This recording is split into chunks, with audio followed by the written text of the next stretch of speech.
Vadakara block panchayat വാർഷിക പദ്ധതിയിൽ ഉൾപ്പെടുത്തി നടത്തുന്ന തൊഴിൽ മേള നാളെ ശനിയാഴ്ച Chombala CSI Christian Muller women's കോളേജിൽ നടക്കുമെന്ന് സംഘാടകർ വടകരയിൽ നടത്തിയ വാർത്താ സമ്മേളനത്തിൽ പറഞ്ഞു. 42ഓളം സ്ഥാപനങ്ങൾ മേളയിൽ പങ്കെടുക്കും. ഓൺലൈനിൽ മുൻകൂട്ടി രജിസ്റ്റർ ചെയ്ത ഉദ്യോഗാർത്ഥികൾക്ക് പുറമെ തത്സമയ രജിസ്ട്രേഷൻ ഉൾപ്പെടെ 1000-ലധികം പേർക്ക് അഭിമുഖത്തിൽ പങ്കെടുക്കാനുള്ള അവസരമുണ്ട്. വടകര ബ്ലോക്ക് പഞ്ചായത്തിന് പുറമെയുള്ളവർക്കും പങ്കെടുക്കാം.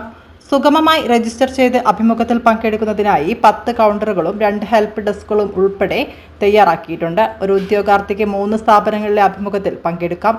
IT, technology, technical, automobile, marketing, administration, hospitality, logistics, finance, insurance, accounting തുടങ്ങിയ മേഖലകളിൽ നിന്നുള്ള സ്ഥാപനങ്ങളാണ് ഉണ്ടാവുക. വാർത്താ സമ്മേളനത്തിൽ block panchayat president KP Girija, VK Santhosh Kumar, V Madhusoodanan, A Saritha, K Gokul എന്നിവർ പങ്കെടുത്തു. ആ ഫസ്റ്റ് ഘട്ടത്തിലുള്ള വിജയത്തിന്റെ അടിസ്ഥാനത്തിൽ നമുക്കറിയാം, നമ്മുടെ കേരളത്തെ സംബന്ധിച്ചിടത്തോളം എല്ലാ മേഖലകളിലും നല്ല പുരോഗതിയുള്ള മറ്റ് സംസ്ഥാനങ്ങൾക്ക് മാതൃകയായിട്ട് പ്രവർത്തിക്കുന്ന ഒരു സംസ്ഥാനമാണ്. എന്നാൽ നമ്മുടെ അഭ്യസ്തവിദ്യരായ നിരവധിയായ യുവതി യുവാക്കൾ നമുക്കിടയിലുണ്ട്. അവരെ നേരിടുന്ന വലിയൊരു പ്രതിസന്ധിയാണ്, കേരളം തന്നെ നേരിടുന്ന ഒരു പ്രതിസന്ധിയാണ് തൊഴിലില്ലായ്മ.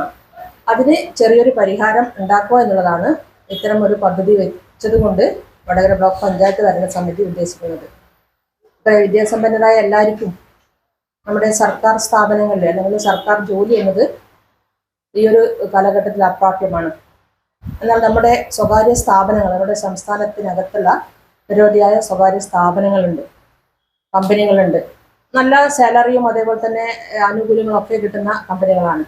അത്തരം കമ്പനികളിൽ നമ്മുടെ യുവതി യുവാക്കൾക്ക് ഒരവസരം ഉണ്ടാക്കുന്നതിന് വേണ്ടിയിട്ട് അങ്ങനെയുള്ള സ്ഥാപനങ്ങളെയും ഉദ്യോഗാർത്ഥികളെയും ഒരുമിച്ച് ഒരു വേദി ഉണ്ടാക്കുക എന്നുള്ളതാണ് നമ്മൾ ഈ പദ്ധതി കൊണ്ട് ഉദ്ദേശിക്കുന്നത്.